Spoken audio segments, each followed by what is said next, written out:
Good afternoon, everyone. It's really nice to be able to be with you today and to talk to this particular session's theme, which is the importance of people and place in social enterprise. It's a panel discussion, and before we actually introduce ourselves to the audience, to you, I have been asked to do a little admin job, which is for those of you that are joining via Zoom or via YouTube but would like to join by Zoom, could you click the join in option on the events page for this particular session, and then you will be able to join us through Zoom as opposed to YouTube. So before we formally start, I'd like to take this opportunity to thank Aspect for allowing us to share our vision about a new program that's entitled the Cambria Fellowships. And this is a partnership approach between Aspect in terms of the network, Cardiff University, and in particular Cardiff Business School, and the Welsh Co-Operative Centre. My name is Tim Edwards. I'm a professor at Cardiff Business School, and I'm the Pro-Dean for Research, Impact and Innovation. And I'm also the university lead for Aspect at Cardiff. And I'm really pleased to be able to share the session today with Martin Downs and Anthony Samuel. I'll let Martin introduce himself now. Thanks, Tim. So I work for the Welsh Co-Operative Centre. We run a number of different projects to support communities across Wales. And in particular, we have two projects called Social Business Wales, supporting social enterprises across the length and breadth of Wales.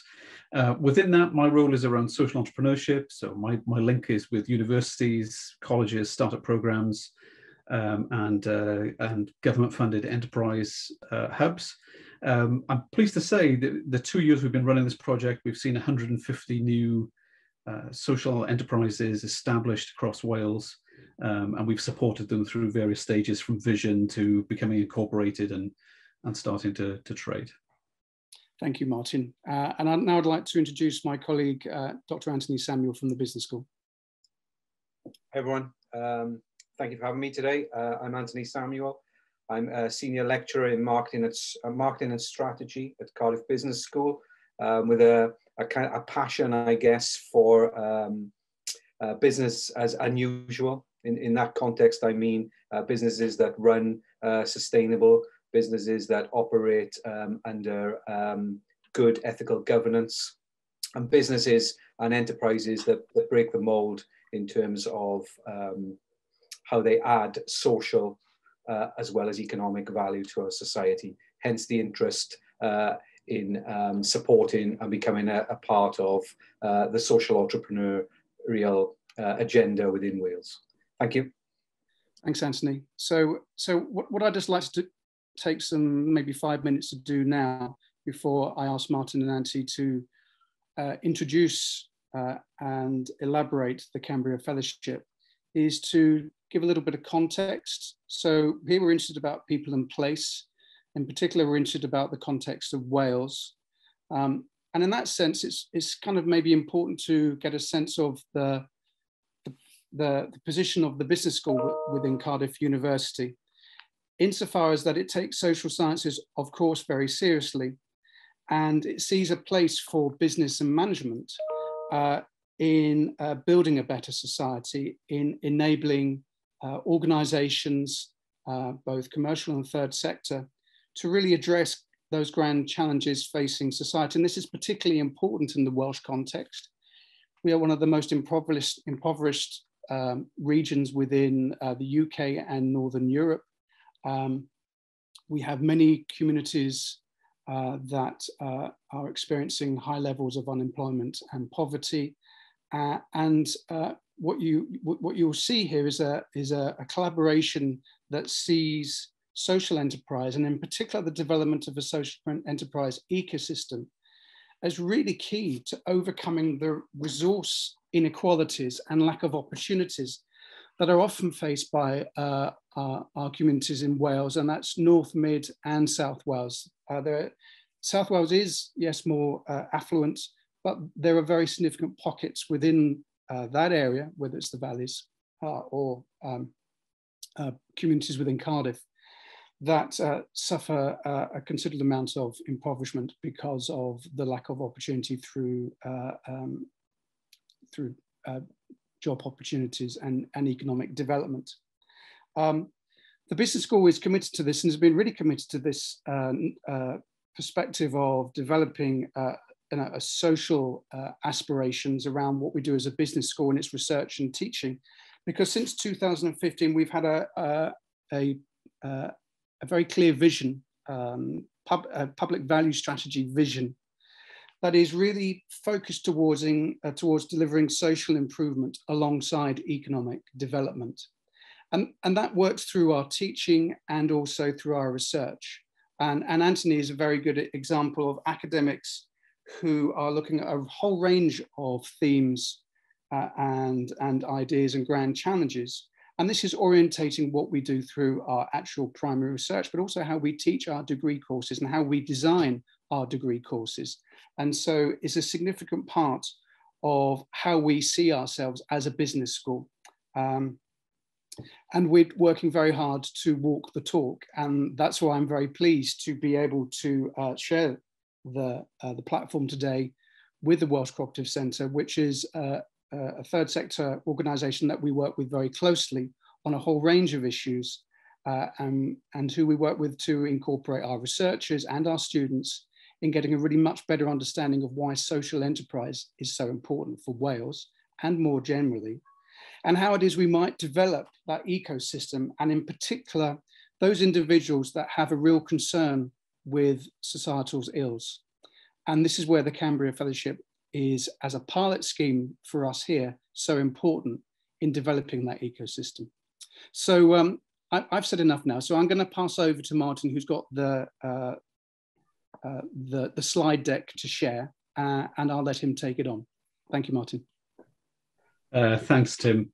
Let me talk you through the origins of the Cambria Fellowship, where the idea came from. I want to set a bit of context for the Welsh scene and what our aspirations are in terms of the social enterprise contribution to the economy. And then we'll come to sort of how we've put this programme together. As you can see from the dates, we're 4 days away from kicking off the programme. So we've met our student cohort. They've gone through a kind of selection process to join.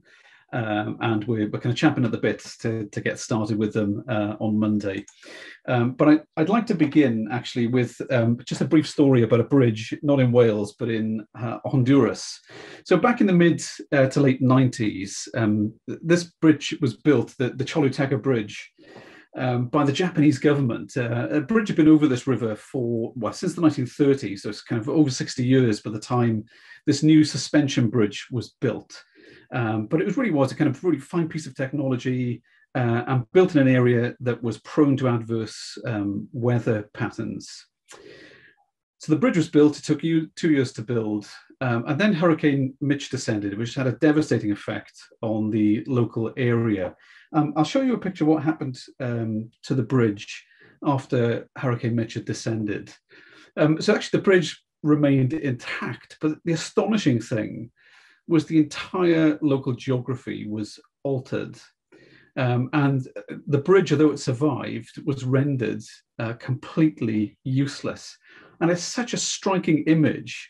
And I thought a very fitting picture, really, for how we think about the type of businesses that we need in the current climate that we're in, and what future businesses need to look like.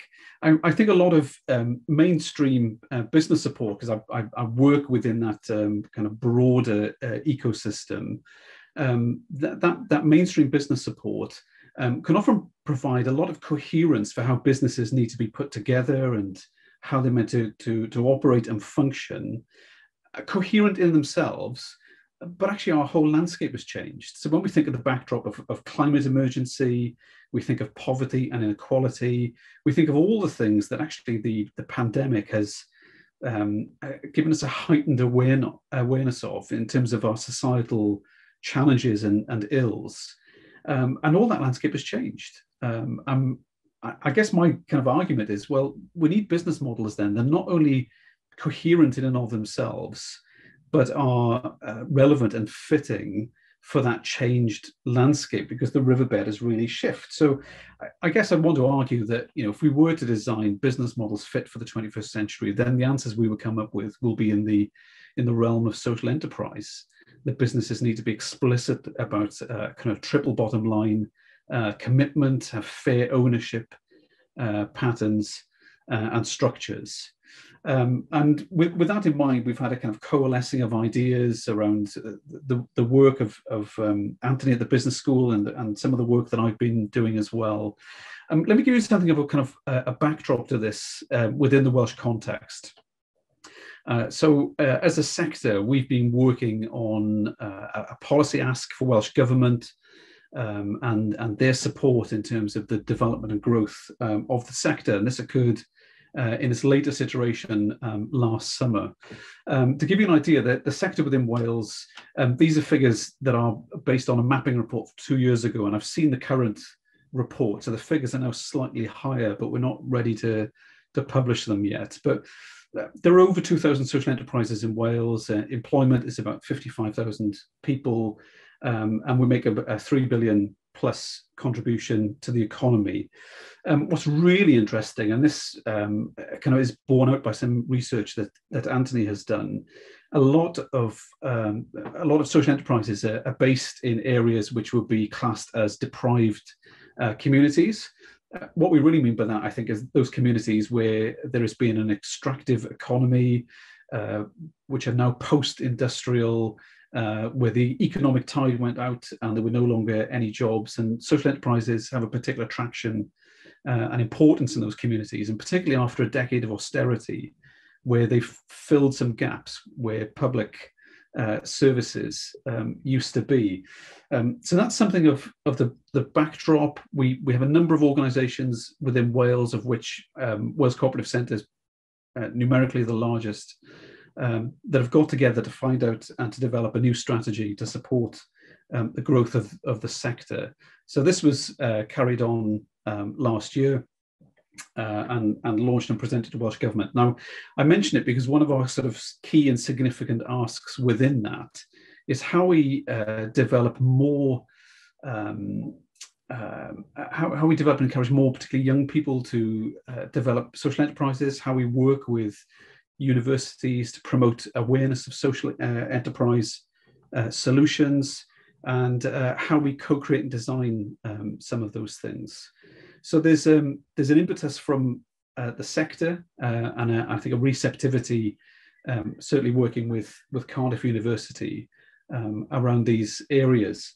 And then there's the particular genesis of the idea of the Cambria Fellowship programme, which I'll be honest with you, I had a Friday afternoon, it was sunny, I was sat in my back garden doing a spot of sunbathing, and I was reflecting on the ecosystem within Wales around social entrepreneurship and entrepreneurship more broadly, what's available, what support is there, what organisations are working, and really trying to map out what are some of the gaps, what maybe are some of the things that are missing from this picture that we need to see developed.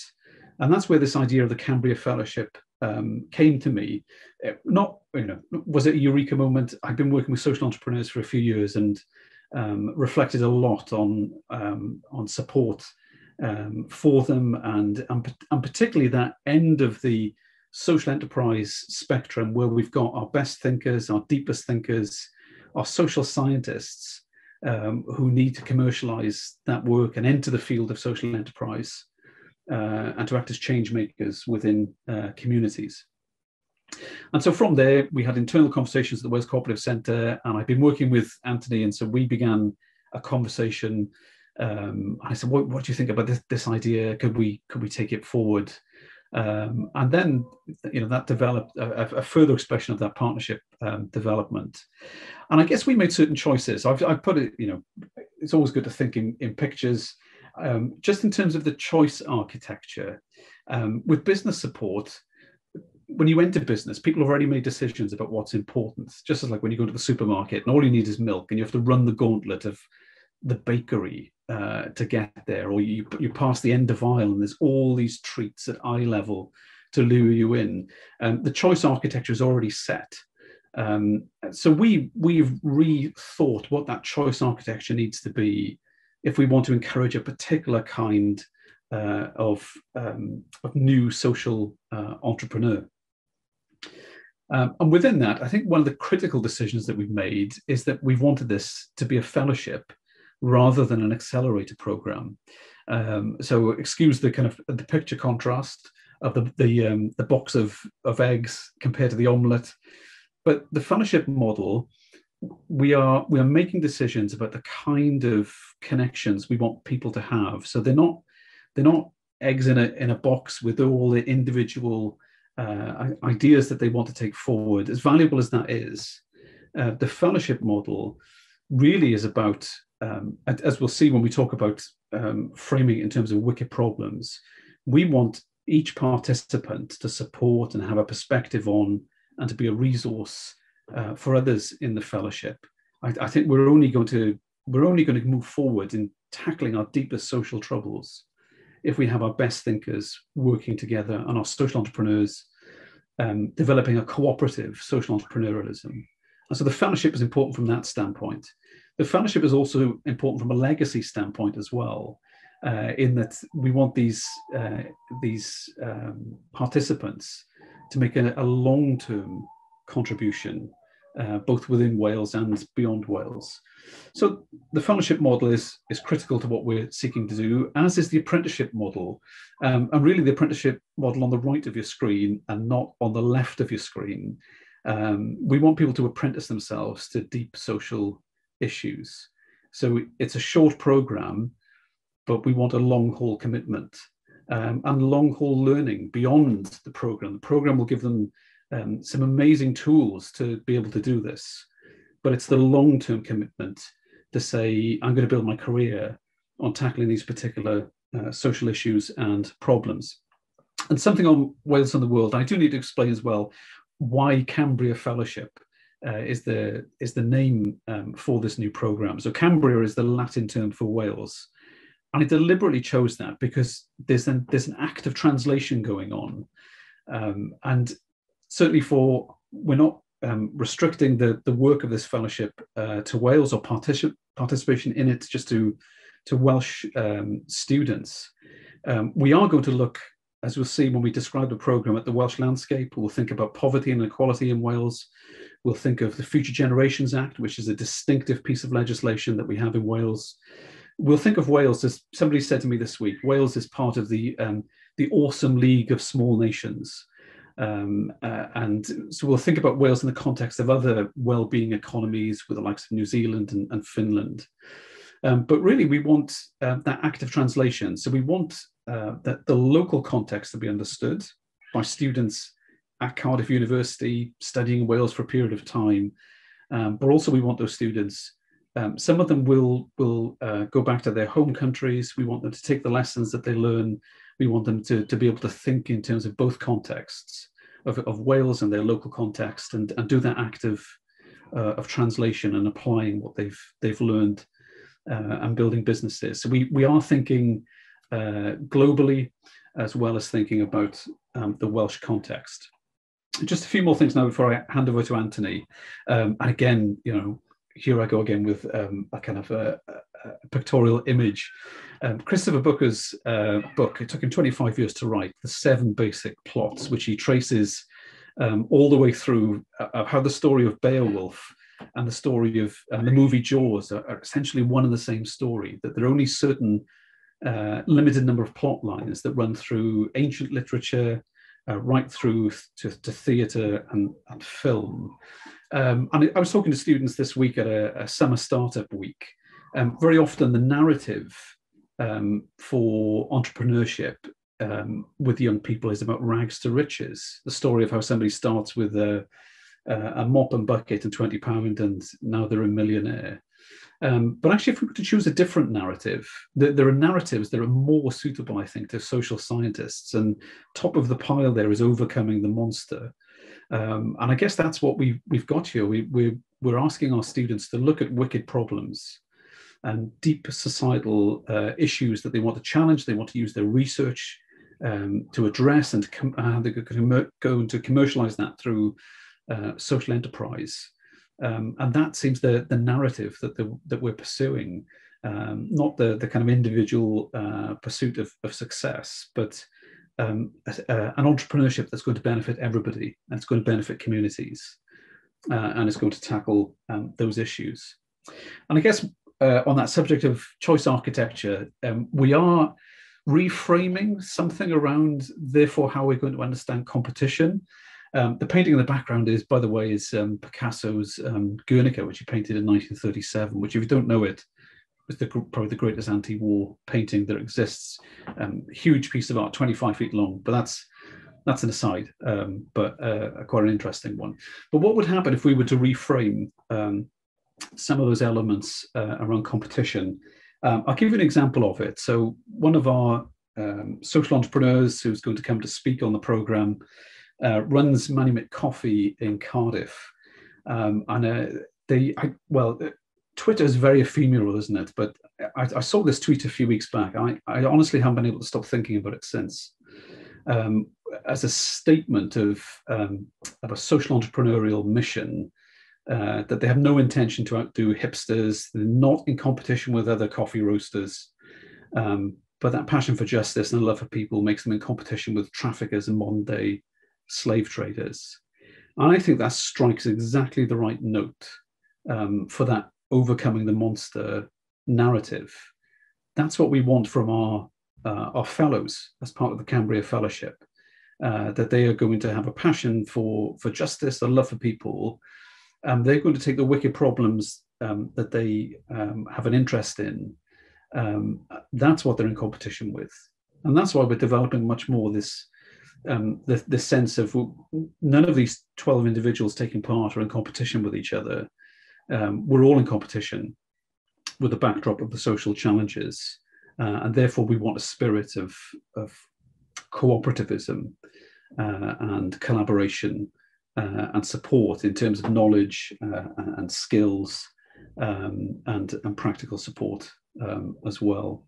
So that's something of the genesis. That's something of, I guess, the philosophy by which we've put together this program. Let me hand over to Dr. Anthony Samuels, who he'll talk us through our particular learning philosophy and then some of the contours and distinctives of the program itself. Thanks, Martin. Thank you, everyone. So that gives you the backdrop to it, and following that, myself and Martin, with all of that ethos in mind, had strong discussions around, well, how do we deliver such a program? And this led me to kind of draw back on some of the, I guess, pedagogical or more pedagogical stroke management literature that I had read in the past or had become familiar with or had certainly warmed to in terms of the ideology. And the obvious one is, Paulo Freire's pedagogy of the oppressed. What we really want to be here is to allow those participants on the course not to be colonized by the thinking of the rags to riches, but to more be part of a co-creative learning forum where they bring along the problems and they bring along the solutions, and they're steered and facilitated through the process then of developing a business solution to ameliorate those situations. So we felt that had a strong Paulo Freire ethos to it, in the sense that, we don't want to fill the students' bank account with business education and business knowledge. We want them to feed that knowledge into the community, to feed their issues that they've experienced, that they've studied, that they've become passionately engaged with as social scientists, and the problems that they've kind of, if you like, experienced firsthand.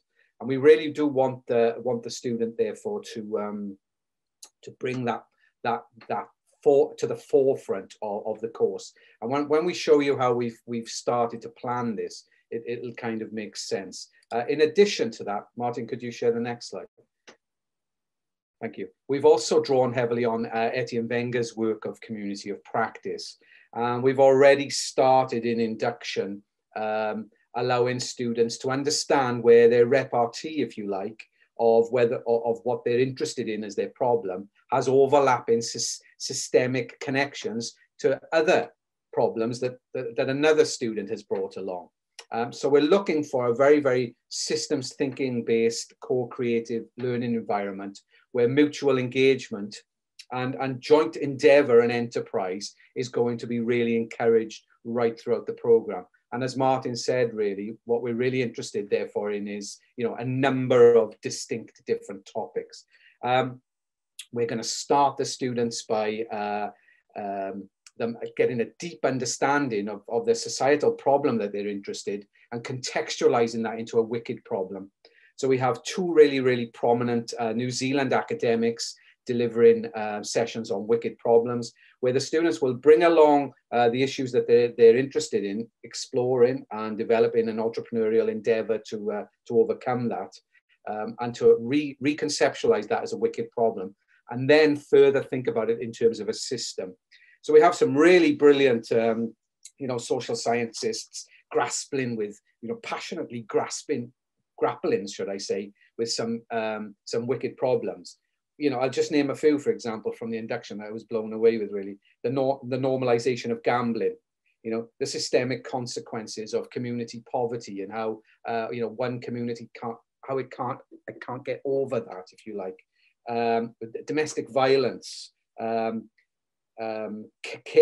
carers or people who have been in care and their access to education, mental health, speech impediments, all kind of, you know, wicked problems in their all right, but systemic problems.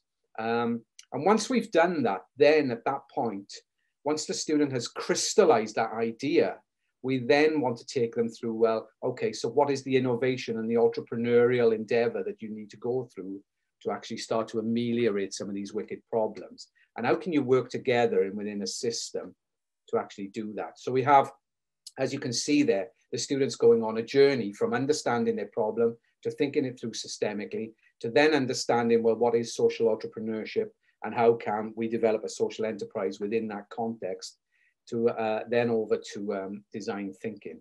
Martin, I don't know if you want to say a little bit about design thinking there. Yeah, thanks, Anthony. When we put the architecture for this together, I wanted design thinking to feature, and I felt it most fitting at the end of this process. And we very much have a narrative flow of wicked problems, systems thinking, and once they've done all of that work, then we can move towards commercializing, and then we can start putting together, well, what might that look like if they were to design a service, or develop a strategy for what they want to do, that will culminate their thinking. And by the end of the process, it's not just the clarity around the commercialization of what they want to do, but really to have something then to take forward, to begin to having ideated, to prototype, to test, to build in feedback. And again, it goes back to the methodology of you know, learning as they go along, learning from failure, making sure they have a framework that will enable them to do that, and to, you know, not be discouraged when some things don't work, because they're quite deliberately going to test out and develop their ideas in that way. Back to you, Anthony. Thank you. I think hopefully what you can see here is a strong emphasis on really deeply engaging the strengths of the social scientists into, if you like, a world of entrepreneurial venture that maybe they didn't realize existed, i.e. the social enterprise, and something that we passionately believe that social scientists can have a huge impact on, and as Martin said, can bring some really significant thinking and profound thinking to. So I guess our work has a number of distinct themes that we've built it upon. We have deep dive sessions into anything from wicked problems to social enterprises' responses to it. Fireside chats with key authors that we've identified as being very, very profound and knowledgeable and influential, maybe in driving forward how we think. I know Martin picked out one or two which are, you know, have blown me away, and we've managed to get them along. I don't know if you want to talk about the landscape and inscape, Martin, because I think you've done a lot of work on that, really. Yeah, thanks, Anthony. the process is that our mornings are spent looking at the deep dive themes, and the afternoons a fireside, and that's will largely be led by the students interrogating the speakers that we've got in a very nice way. And then the landscape and inscape complement each other. So understanding the context within Wales, that's why we're looking initially at the Future Generations Act. We'll look at poverty and inequality. We'll look at food systems.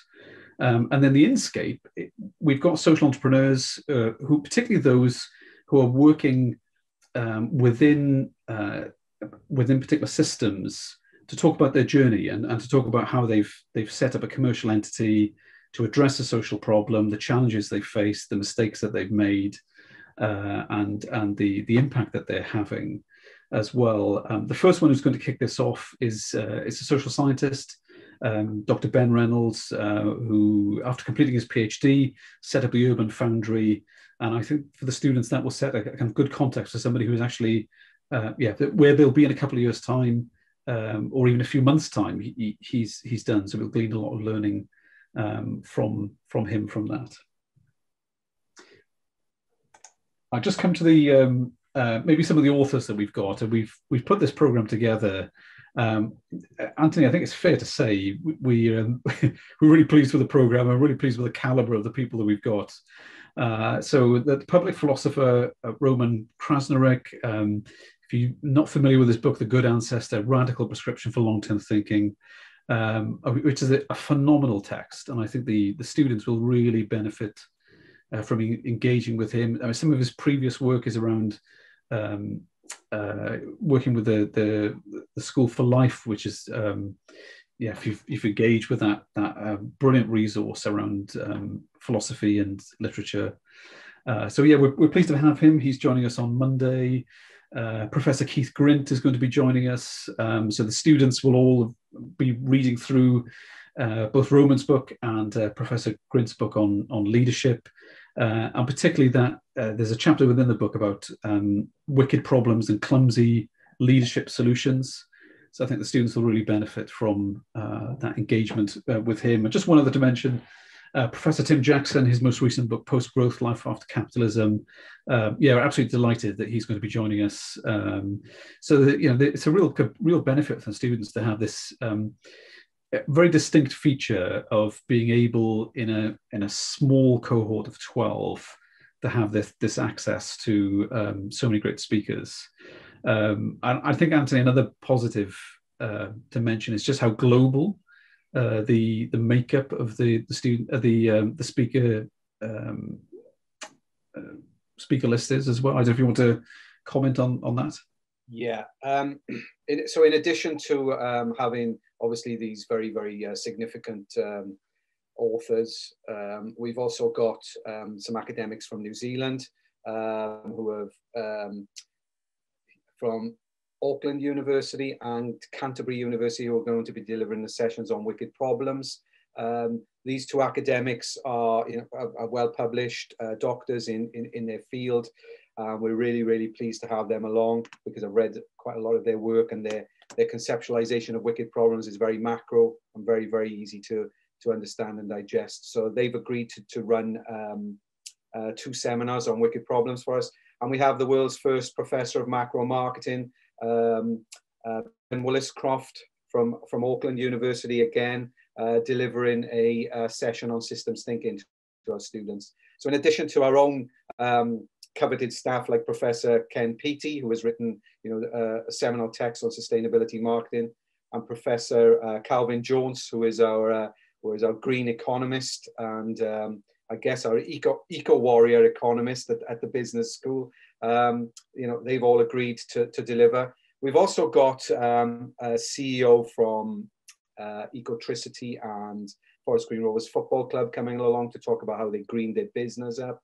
So, all in all, we've got practitioners, we've got philosophers, we've got business, people who've been on the social enterprise journey, and we have people from across the globe really sharing their ideas and thoughts to help inspire our students to hopefully put together a really, really different business proposition than they maybe would have or normally, or proposition in general then. through the vehicle of social enterprise. That just gives you a bit of an overview of kind of the structure of the day and the flows. We're meeting on Mondays and Tuesdays over the period of a month, and then a Friday catch-up session where the students will be able to reflect together on what they've learned. And you can see the deep dive in the morning, and then fireside, landscape and inscape for the rest of the day. So highly interactive, and yeah, a tremendous bunch of students. So I'm really pleased. We've got 2 PhDs and 6 master students, 4 who are still undergrads, who will be taking part in this. Just one other thing to mention as we draw this section to a close, there's another element that we've built into this program. It's around some work that I'd been developing in consultation with Anthony around social enterprise hackathons. We ran one, I ran a community one in Wrexham as an initial pilot. Anthony and I ran one together with his students. We've run 6 altogether, had the best part of 500 people engaged, over 400 of them students. Carried on even during the pandemic, so run Wales events with all the Welsh universities and with a selection of colleges as well. And the thinking behind it is that we gather people around particular social issues that we've identified locally. So be that social isolation, health and well-being, safety on the streets, homelessness. And we have people working in teams addressing, signing up around that particular issue they're concerned with. And over the course of a full day or 2 days or a week, they attend a series of sprint workshops of understanding social enterprise, developing idea generation, asset mapping, right through to building their idea, to working out how they're going to market their business idea, how they're going to finance it and fund it, how they're going to measure social impact, and also attending a pitching workshop, and then they pitch their ideas. So I run this as a non-competitive hackathon for a couple of reasons. One is we need as many good ideas as we can get, and at the end of a couple of days of ideation, that's not the time to decide this is the winner, this is the loser, these are good ideas, these are bad, because the ideas need to be nurtured and developed, and also because the idea of best idea is not a moral category. So we need as much participation as we can get, as many good ideas as we can get. And our plan this summer is to run one of these in a particular community in Cardiff, and for the students to be involved in it, not as experts, but as an additional resource to work alongside a community that is seeking to find solutions to local issues that they've identified. When I've run these in communities, we have seen new businesses emerge from them, which is quite remarkable, really. So they act as a catalyst to rally people around social issues, to develop their ideas and to push them forward. And just as a close, just a couple of images. That's the one that we ran with Anthony's students in Cardiff. This was 12th of March 2020, so 4 days before the lockdown, with 90 students participating. And then we had 42 people in Wrexham take part. So this type of live problem-solving event where people have skin in the game, and where they're building their ideas cooperatively as social entrepreneurs, is an additional feature. So we haven't just got the sort of the classroom learning and the interaction, but we've also got this element of real engagement. For me, this was about, people should not learn about social enterprise in a way that's passive. It needs to be active. They need to have skin in the game. It needs to matter to them, and their place needs to matter to them, and it does, and that's why they've taken part. And finding solutions at a local level really matters as well. So that's, again, another kind of distinctive feature of what we're seeking to do. It seems appropriate to end on a football connection, given how Wales as a small country is doing so well again in the Euros. But I think that hashtag and that or has become a distinctive motto for Welsh football, together stronger, it is what I would end with, as in terms of the message that we're sending with this group of becoming a Cambria Fellowship is that they are working together as a group. They are pursuing individual concerns around social energy use, but with so much synergy together that they're there to support, resource, cooperate, think together, and to work together to that end. Tim, can I come back to you just to round everything up, and then I know we'll come to a Q&A, but I'll just remove the presentation for now. Thank you, Martin, and thank you, Anthony, for your presentation. You handed the baton back and forth very well there. I enjoyed that. So thank you for all your efforts. Yes, I just wanted to just recap that, the business school is committed to a public value strategy and orientation about social improvement as much as about economic development, but they can and should go hand in hand. And in particular, the business school is excited to be part of the Aspect Network precisely because it's about encouraging our social scientists, not just from the business school, but from the whole range of arts and humanities subjects. And that's certainly the case with the Cambria Fellowship, where we have students from across the different schools within our arts and humanities schools. And that's really encouraging to see. Part of Aspect is to celebrate social sciences. I work a lot with STEM academics and see the value of that interdisciplinarity. But too often social sciences are seen as the poor relation to those STEM sciences. And I always think that a good engineer becomes a better engineer when there's a sociologist working with them. And that's, and I think that's true. I think we need to understand complexity in society. And the work that the Cambria Fellowship is demonstrating is how you build an understanding of that, of systems thinking to understand that complexity.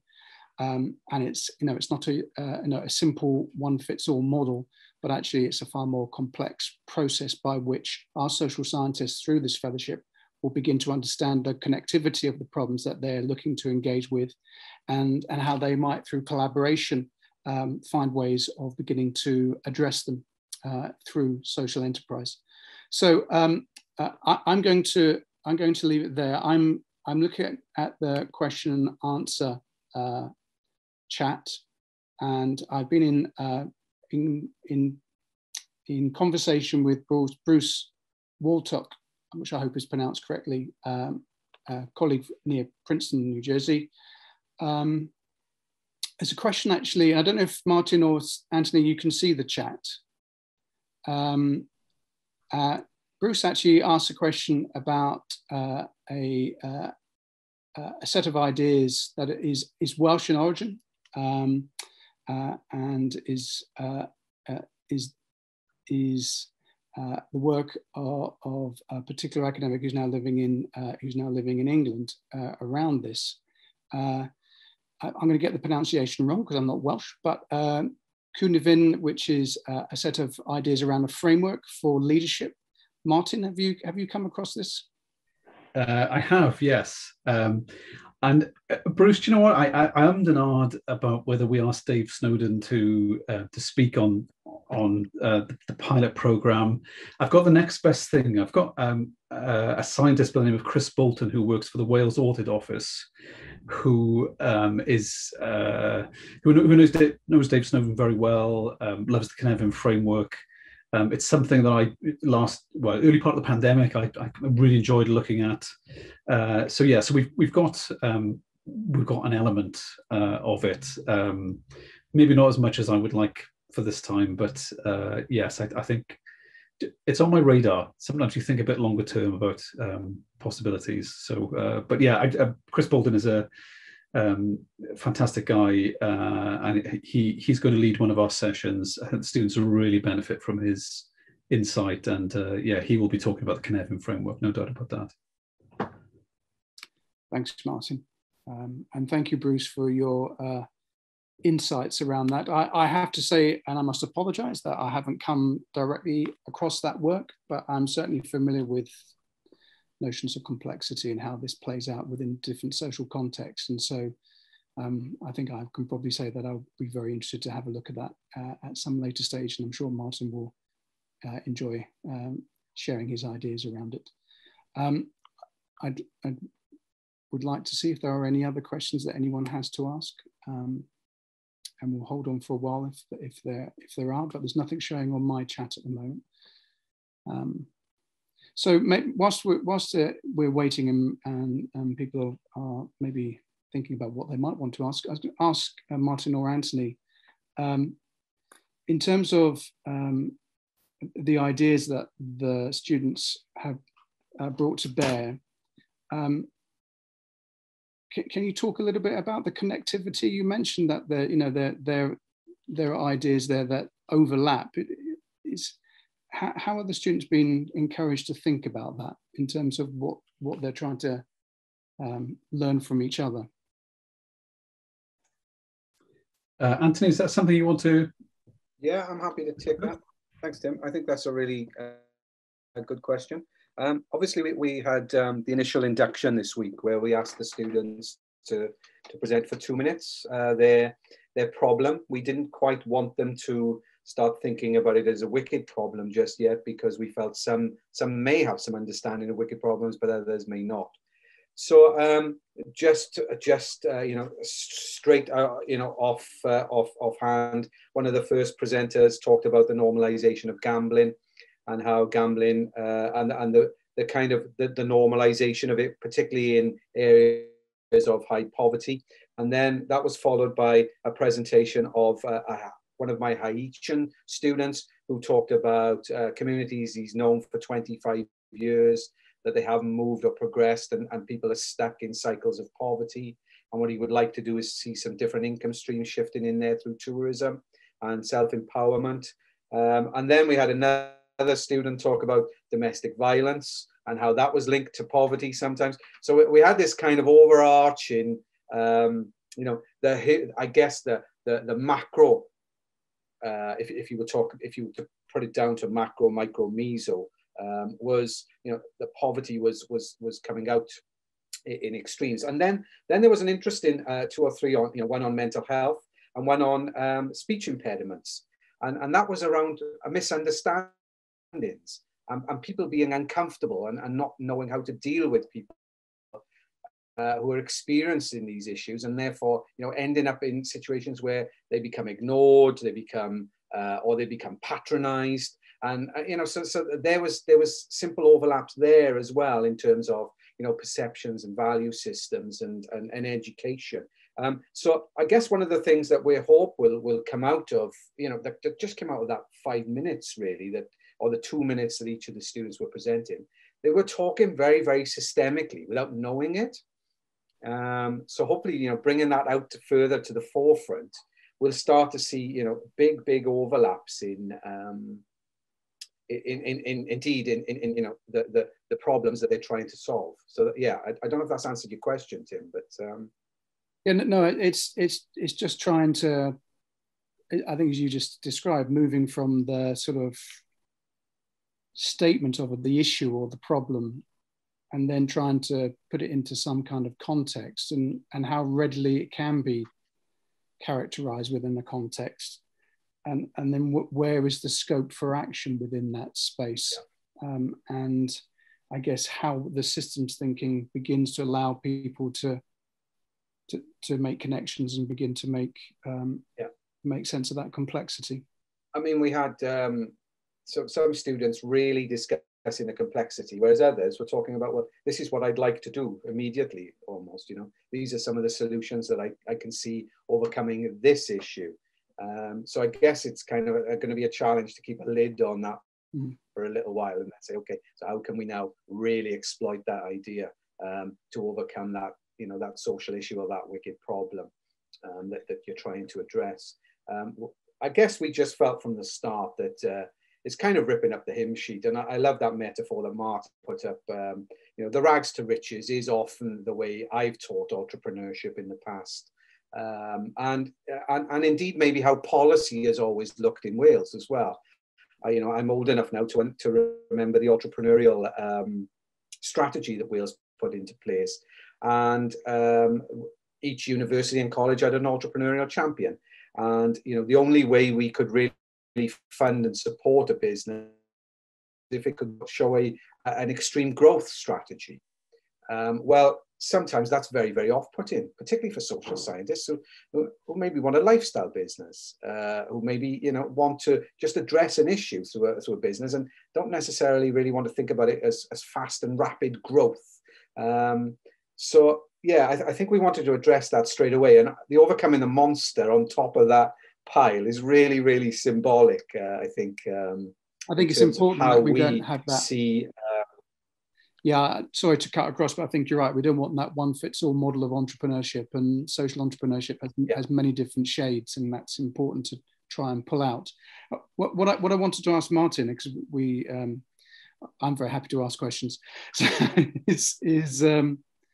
what do you see about the fellowship beyond the programme, Martin? I mean, this does indicate and suggest more than just a kind of single program event. It's something more than that. I'm assuming that's where you'd like to take it, yeah? Yeah, Tim, that certainly is the case. So I was reading Roman Krasnok's book last year, and that element, which I've thought about before, that image of cathedral building, of building for the long haul and the long term. And I've lived in North and South Wales. I've worked across Wales, and still do, and I know different communities. So the vision of something that doesn't exist yet, a fellowship within Wales of social entrepreneurs and change makers working across different communities, working together, sharing insights, learning. That's a long-term vision, and I think this is a great start to it. And the social enterprise world, there's a spectrum, and one end of the spectrum are models of democratic ownership and fairness of ownership. But I think the other end of the spectrum, not that they're mutually exclusive, but those businesses that are high on social impact and are seeking to work within particular systems, people who have had lived experience. And it seemed to me that's an area that we need to support and nurture and grow and address, and that will take time to build. But I'm thrilled that we've been able to get going in this way. This is the right context, the right group of people, and I think and I hope things will flourish once we do so. I think you're right about, and I've said how important context is for this. Could you just say something a little bit about the Future Generations Act? Because maybe some of our audience who aren't familiar with Welsh politics might not be particularly familiar with what that is and why it's significant to mention it in your presentation. And I just think it might be worthwhile just sharing a little bit of an idea around that now. Yeah, certainly. I think the antecedent for it, I think it's the Brundtland report from 1987, but the actions of a current generation, not diminishing or taking away from the prospects of future generations. It's something, it's one of the reasons why I want Roman Krasnok involved in terms of shaping thinking around that we don't colonize the future, we don't damage the prospects of future generations. So that piece of legislation within Wales, all public bodies are audited on it. I think there are about 46 different measures within the Act. But there are 7 goals within it, and local authorities and public service boards are audited in their promotion and their ways of working around the Act. So it's things like, one of them is cultural, it's promoting the Welsh language, it's making Wales more prosperous, but within now a real emphasis on a kind of green economy, a more equal Wales, a fairer Wales, and so public bodies have to address all of these 7 issues. It's interesting that there is a gap in that this thinking hasn't tipped over into businesses or influenced them, and there's an opportunity within that. I think we've got somebody from the Future Generations Commissioner's Office coming to speak on the programme, but we've already started a dialogue about, well, how can we do more so that businesses have a future generations philosophy, even if they're not legally required to fulfil the function of the Act. But it's a great. I'm glad that we've got it within Wales, and I think it signals something important about the country we want to be and our obligations to generations yet unborn. Yeah, No, I thank you for sharing that, because I think if we are to take context seriously, then we need to realise that within the Welsh situation, there are important legislative statements, effectively, that provide a space to legitimise the type of work that we're trying to encourage. And certainly, as a business school within Wales, it aids and it legitimises certainly our move towards public value. We moved to a public value strategy in 2015, which coincided with the publication of the Act. And as you say, it takes time for these things to bed in, and I would definitely agree with that when it comes to our own practices, whether it's in research and teaching and our own governance structures too. These things take time to bed in, but are important. So we're almost at the end of the session. There are no more questions from the audience that I can see on the Q&A chat feed. So I think I'll take this opportunity to thank Martin and Anthony for sharing the panel with me today. If you have interest in contacting us and to finding out more about how the programme has gone, all three of us are easily contactable and very enthusiastic to share our experiences of this moving forward. And again, we just like to show our commitment to Aspect for being a trailblazer and a flagship programme and network for the social scientists, and for finding different ways in which that expertise and energy can be catalysed and mobilised in very different ways to hopefully make our world a little bit better than it is at present. So I think we'll close down there, unless Anthony and Martin, you've got anything final you'd like to say? No, okay. So thank you, everyone. Thank you. I think I've said lots. Thank you. Okay. So to the Aspect admin team, I think that's a wrap.